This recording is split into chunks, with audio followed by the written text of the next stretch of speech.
Well, first of all, I want to say it's so nice for Jyotish for me to be back with all of you in Chennai. We have such wonderful friends and spiritual family here, and always making new friends as well. So thank you for, I know the season of Jyotish and Devi, as Dharmarajan said, has really taken a lot of work, and I know many of you have been involved with doing many things to prepare for our coming and for our program. So, it's not for us that this happens, but we're all just trying to be an expression of our wonderful Guru Dev, who blesses all of our lives. And so we're just all being channels for his presence into the world and into the beautiful city of Chennai, and so filled with Babaji's presence. So we thank you for the devotion and dedication which we share with all of you. And it's a great, great joy. Our Guru, we are so blessed to be in the aura of such a great master who comes but rarely to this world, and our line of masters, Babaji, who was Krishna at the time of the Bhagavad Gita, and Lahiri Mahashaya, Shri Yukteswar master. And these are not kind of common masters that you might see on the speaking tree or something like this.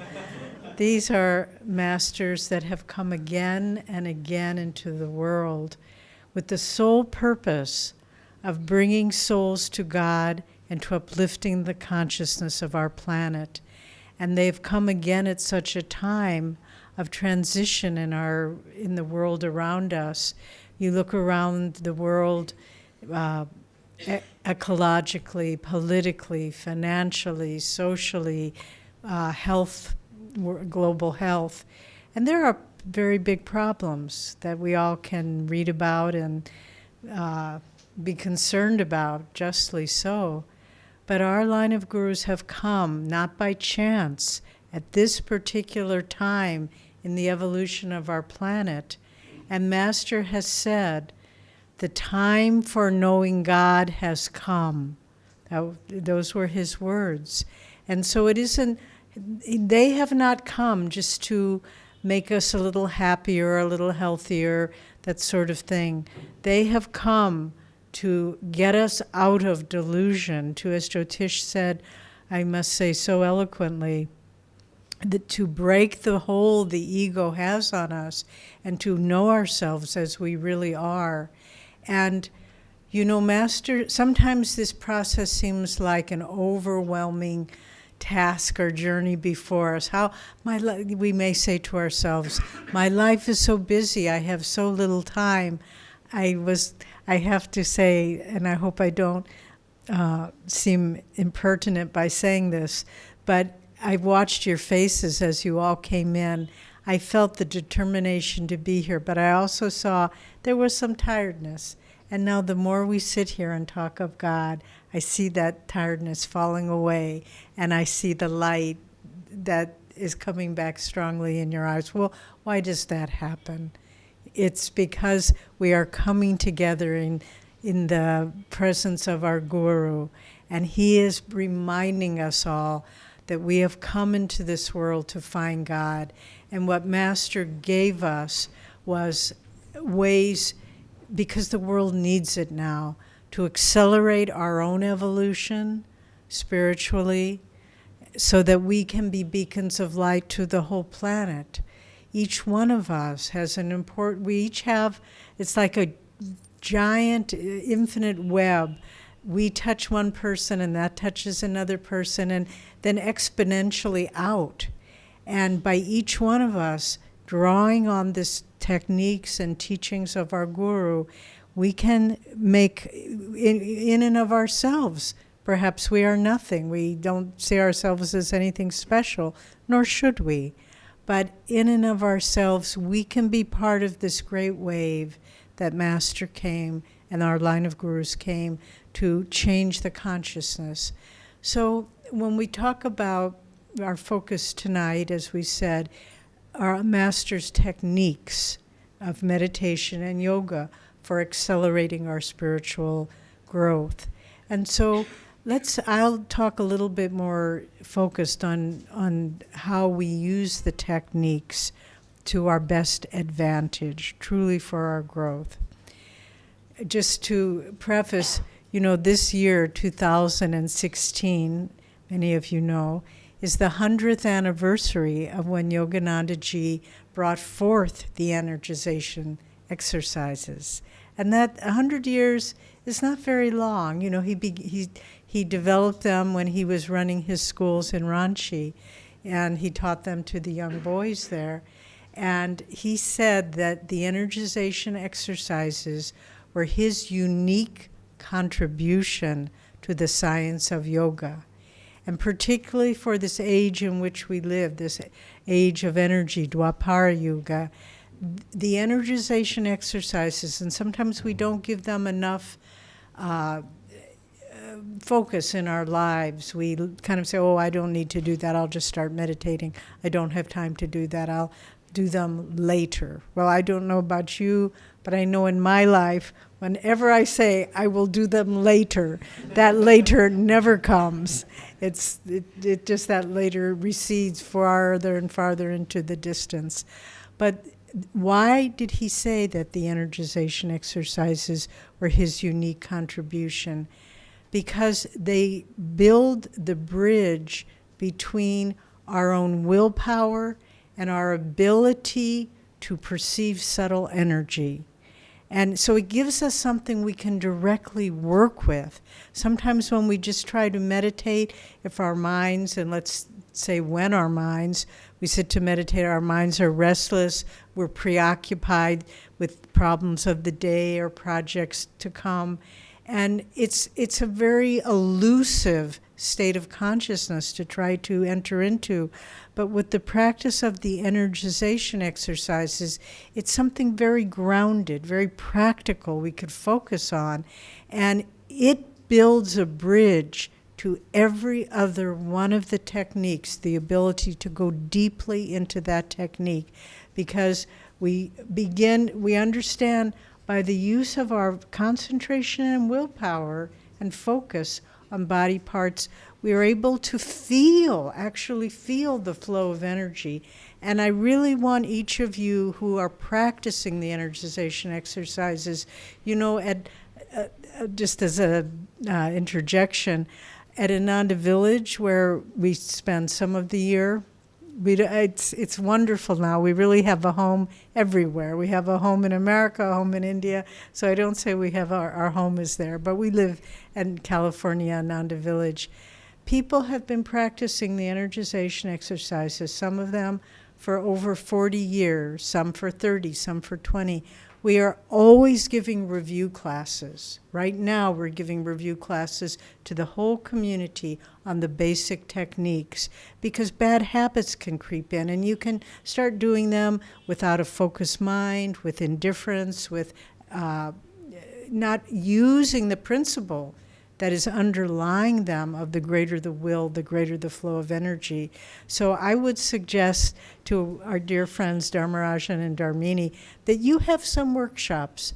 Just not that anyone's doing them wrong. I'm not saying this as a corrective, but just to make them dynamic again in your life. So have some workshops just on the energization exercises and how they build a bridge to being able to then sit with a relaxed body, with a body where you feel the energy rising in the subtle spine, and that in the Hong Sa technique, when the energization exercises help us when we practice the Om technique to feel an expansion of energy. But most importantly, most of you, I believe, are Kriya yogis, have received initiation. If you haven't, I'll be a little impertinent here. What are you waiting for? Go for it. But with the energization exercises, in my own practice, I have found that it's the exact counterpart with practice, raising the subtle energy in the spine with the Kriya breath. And so each of the techniques has its own power and its own importance, but underlying it all is the bringing dynamically to your awareness the transition from outward physical energy to subtle energy and flow of consciousness. And that's why the energization are so important, because they help us to get a very grounded grasp on them. Now, we won't go into the specifics of each of the techniques, but suffice it to say that you should practice every one of the techniques, not passively, not distractedly, but with keen expectation for why you are doing them.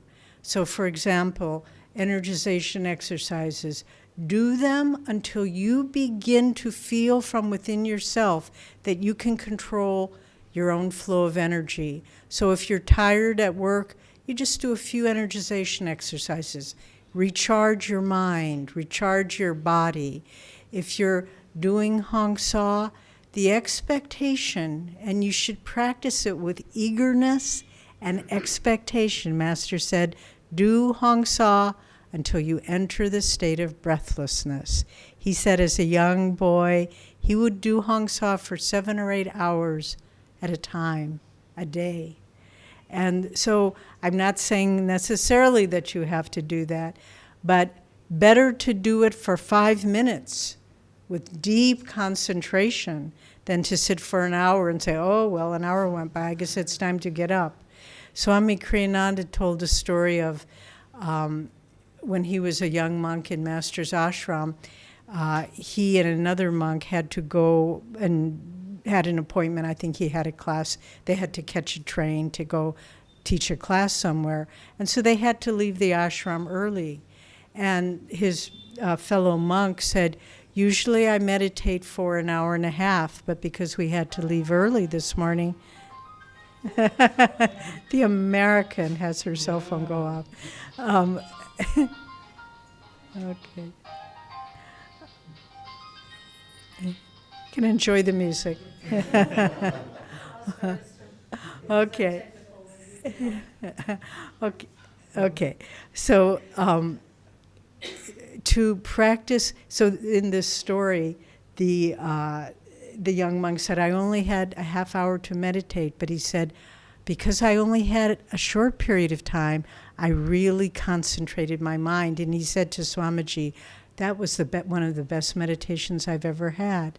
And so it isn't necessarily the time. But we need to meditate with the expectation, why am I doing this technique?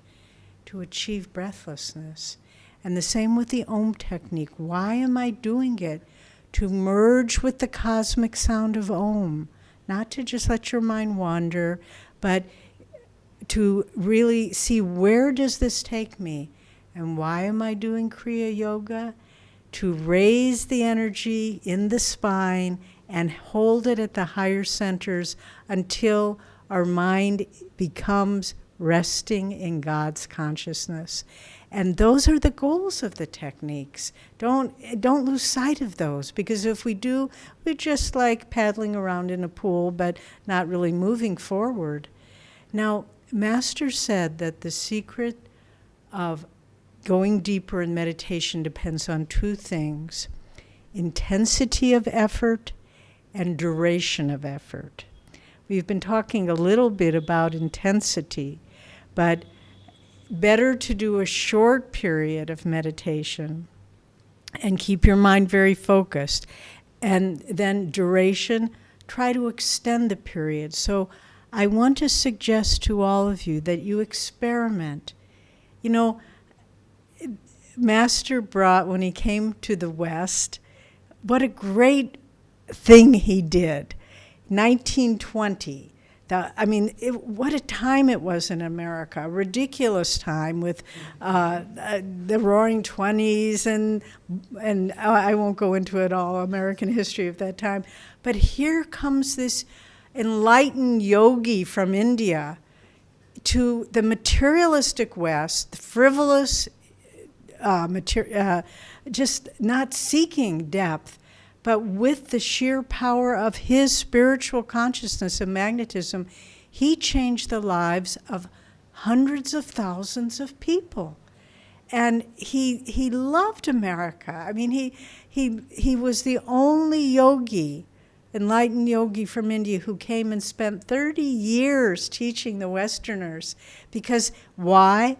Because it was the mission of Babaji and the great masters to unite East and West, to awaken the spirituality in the West so that the world could be united and not separated. But with the duration of meditation, so what he was saying was, yoga is the science of religion in the sense that science is based on experimentation and results. And that's what he was saying. Try it. Don't just take my word for it. You do it and see what happens. See how your life is changed. And so experiment. Try experimenting both with intensity and duration. So maybe you have, let's say, I'm giving you just an example, 15 minutes to meditate before you have to leave for work. It's an honorable amount. And so, but say, okay, for 5 minutes, I'm going to give it my total concentration. I am not going to let my mind wander for 5 minutes. And that's the intensity. And then if you have a day where you have more free time, let's say you usually meditate 15 minutes, say, today I'm going to meditate an hour. So you push the boundaries, both of your intensity and your duration. And when you begin doing that, you start taking off. That's when you really start making progress, spiritual progress with your meditation. So if we can do that, that's, and as I say, experiment with it. We had a friend told us there were a group of young men that were meditating together at Ananda Village, and they said, let's try an experiment. Well, let's all do, I don't know how many there were, maybe a dozen. We'll do the Hong Saw technique together, but as soon as your mind wanders, out loud chant Om. And our friend told us, so it was this group of a dozen young men, and it was quiet for about 4 seconds, and then Om, Om, Om, Om, and they all started laughing because they realized how little their minds were focused. So experiment, and don't be afraid to challenge yourself. It's so beautiful. If we can just say, Lord, I want to make progress. Show me how to go deeper in meditation.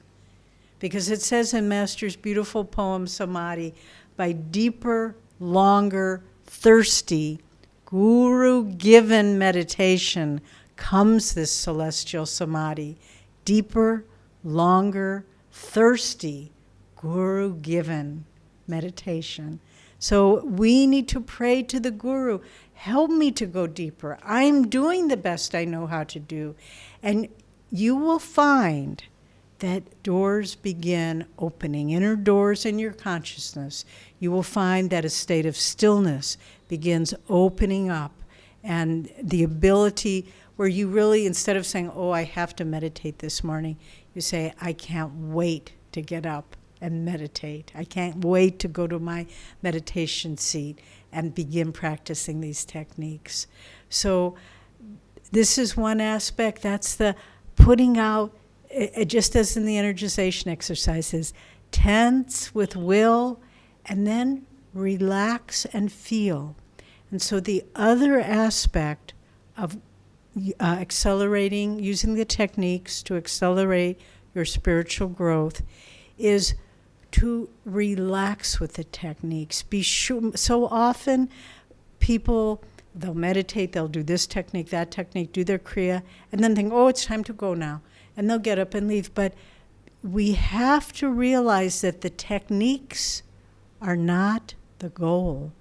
The goal is to rest in God, in His stillness, in His peace, in His joy, in His love. So that's why, again, the energization are great guidelines for going deeper in all the techniques, because you do the techniques with will and you putting out that energy, but then you have to relax and feel, particularly those of you who have received Kriya Yoga. It's so important after you do the technique to really feel the flow. Then just put the techniques aside, keep your consciousness focused there, and feel that inward flow of energy in the spine. And keep with it. Keep your mind. And then the Hong Sa technique has helped you concentrate. So you keep your concentration there on that inward flow of energy.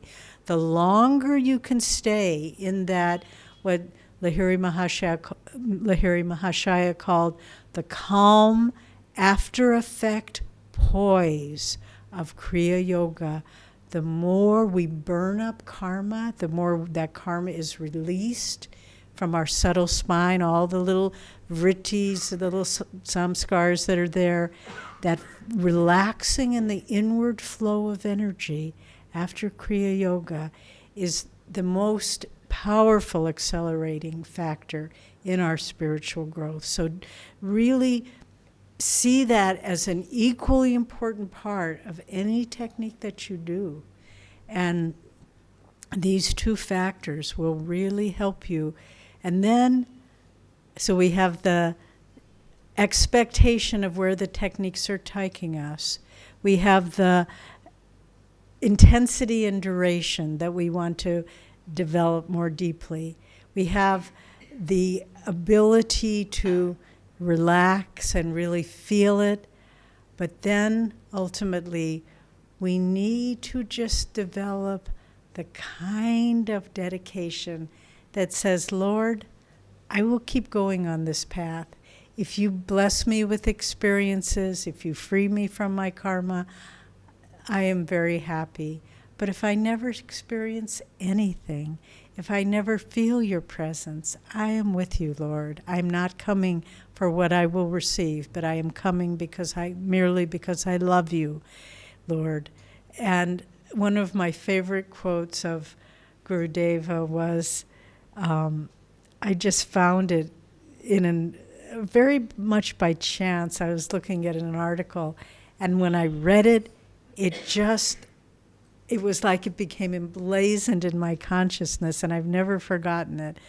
Master said, I remember the day when for the first time, unlooked for, but from behind the clouds of the drudgery of routine meditating habits,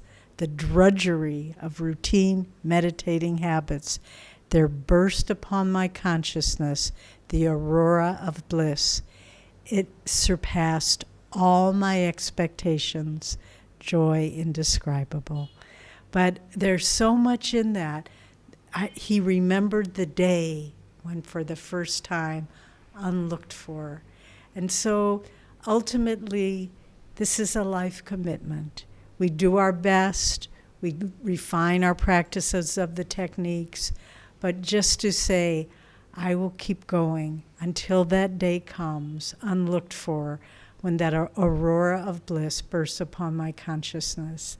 And if we can keep going with that in our heart, Master said, as we said at the very beginning, the time for knowing God has come for you, for me, for every sincere disciple, every sincere seeker on this path.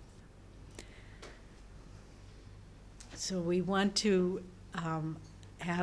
offer you, if you have questions, that we would be happy to answer. We don't have too much time, but we'll take 2 or 3 questions. If they're easy. If they're easy. What's the difference between the stillness of the mind and the stillness of consciousness? That's a nice question.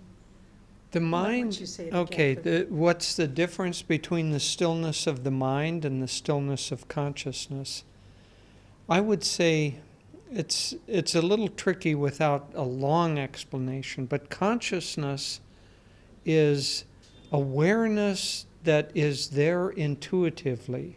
So consciousness doesn't require sensory input or anything like that. The mind has four components.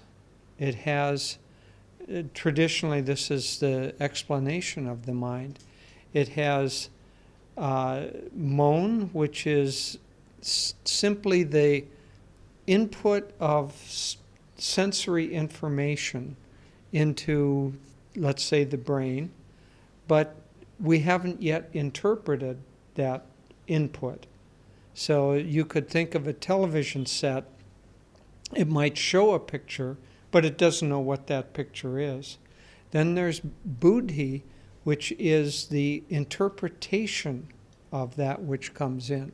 So until buddhi comes into play, words are just random sounds, but gradually through discrimination, so that's the discriminating part, we learn to interpret what the senses bring us. Then there's ahankara, which is the ego, and we divide the world into mine and not mine. This chair is mine, this body is mine, and so on. And then there is chitva, which is the feeling nature. I like this, I don't like that. So those are the aspects of the mind. But the mind basically is a tool to connect us to the world of delusion. It allows us to function in this world. It allows us to speak to each other, to see a sunset, to hold a job, to do all the things that we think of as life, but none of those things are ultimately the reality. Remember, they're only the little part of consciousness. So consciousness or awareness is beyond that aspect of the mind that just connects us here.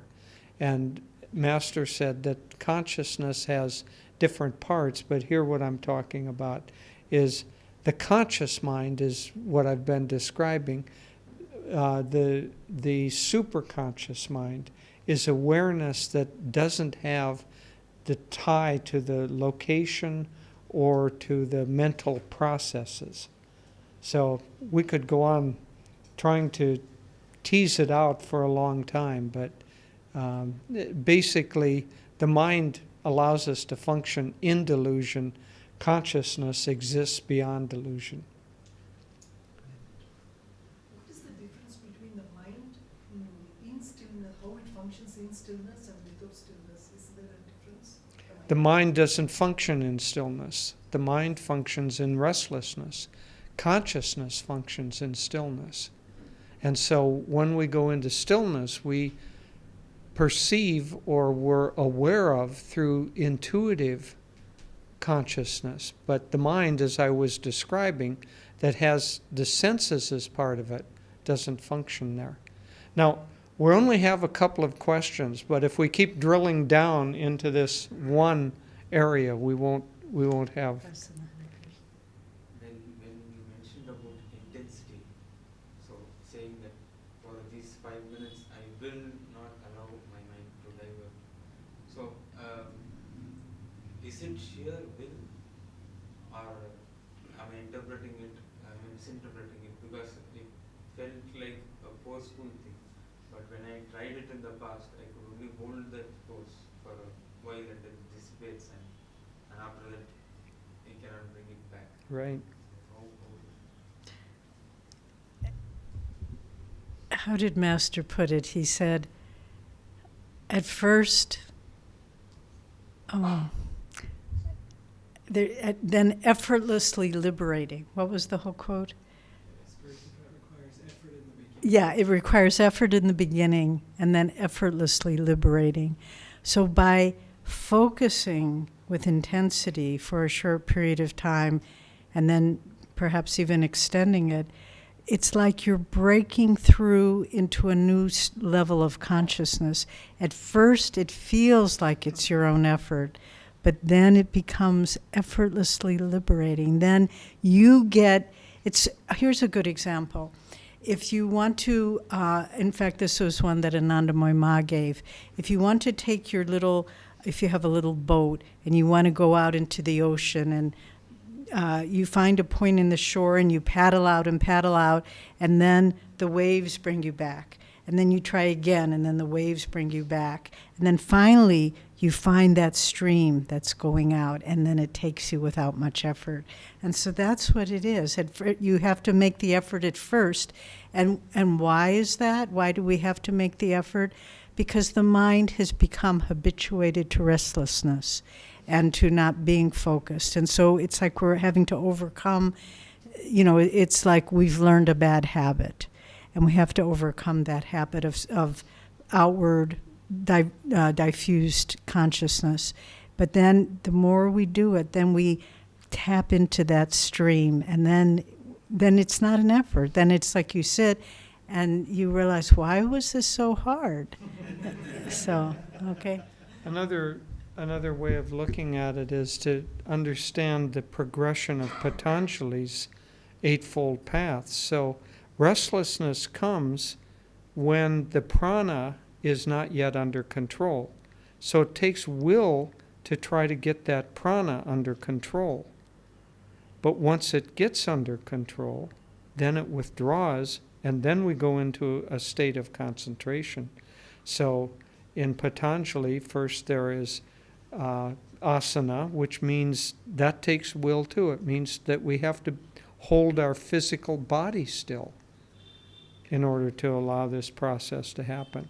Then there's pranayama. We have to use will to control the prana. That's basically the techniques of our path. Then there's pratyahara, which is, remember, the explanation of the mind. With pratyahara is when the senses become still, the shutting off of the sense telephones. And so that's basically like the mind calming down and disconnecting. And then when those conditions are there, then true concentration or dharana can take place. But they can't really take place just by us trying. But if we don't try, it's certainly not going to happen spontaneously.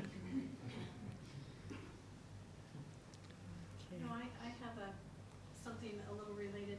If you can talk about when a lot of spiritual energy comes into your body, dissipating it outwardly versus kind of taking that moment to bring it up inside, up to here, how to really do that, how to avoid the temptation to do that, how to be able to do this.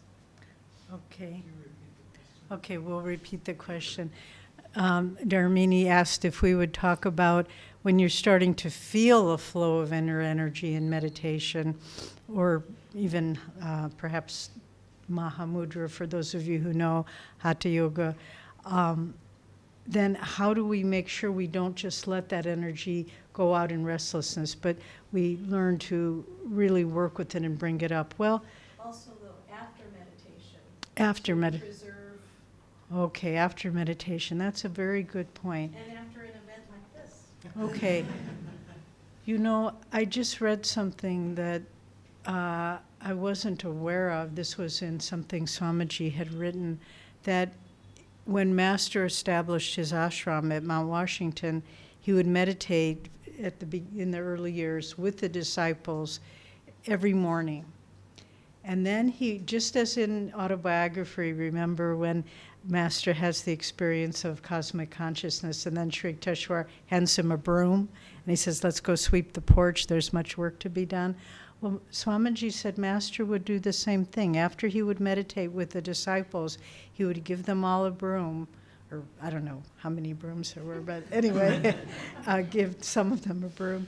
And he said, let's go sweep the walkways of Mount Washington, or the ashram.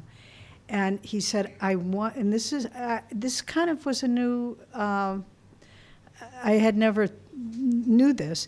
It was new for me.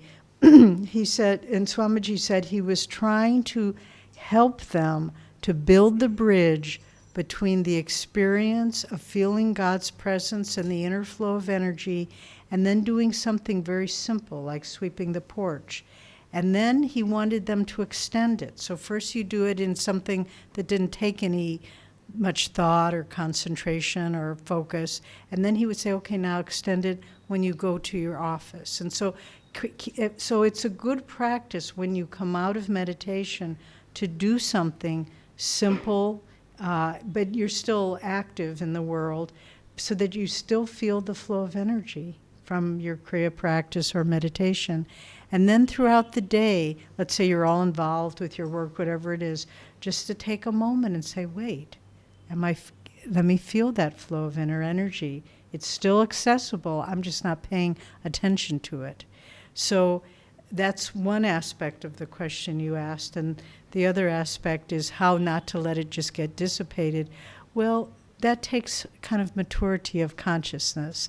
New devotees on the path, oh, I'm so excited, and then they'll let it go. But more and more you realize that God's presence, awareness of God's presence within you, is a sacred experience, and to just like a little delicate plant that you have to put a fence up around, you have to protect God's presence within you and not just talk and get to the computer and all that, but just really to say, this is sacred, and I will build a protective aura around this consciously, so that the flame of God's presence within me does not get extinguished by my restlessness. Since we've been talking about accelerating our spiritual growth, Master said that the most powerful technique of all, remember we're talking now about techniques, about withdrawing the energy and bringing it here to the point of stillness. He said the most powerful technique of all is to keep your consciousness there all the time. And that will accelerate. So that's almost like meditating while in activity. And so that too is going to take some will, because you will have habit patterns and restlessness of consciousness that try to draw you outside of that. Just try as you leave here to keep your consciousness here, and probably many of you will find that within 5 minutes you've already reverted back to something. You've checked your emails, you've gotten on the phone, you've gotten into the car, you've turned on the radio, you've done something that the purpose of what you've done is to create restlessness. And so if you want to create restlessness, you'll have the habitual pattern of restlessness. So if you want to create stillness, you have to train yourself to forgo those excitable things that stimulate the mind, that keeps us caught in delusion, and keep just the consciousness of stillness here. Try it when you leave. Try that for as long as you can. Even if you're going to have conversation, you can still feel that the energy is here and you can have a conversation. But the less you get restless and the more you hold that energy within, the deeper and faster it'll cook faster. Okay, well, maybe we don't want to keep you too late, so we'll have 2 more classes. If you have questions that weren't answered tonight, bring them next week and we can work with them. And in fact, let me say this, if you have questions that we weren't able to answer, send them to Dharmarajan and Dharmini in the subsequent week before next week, and we'll try to weave them into what we're talking about, okay? Or have them answer them. Okay, well, thank you all so much for coming, and we're so happy you. to have this time with you. Yeah, wonderful to see you all.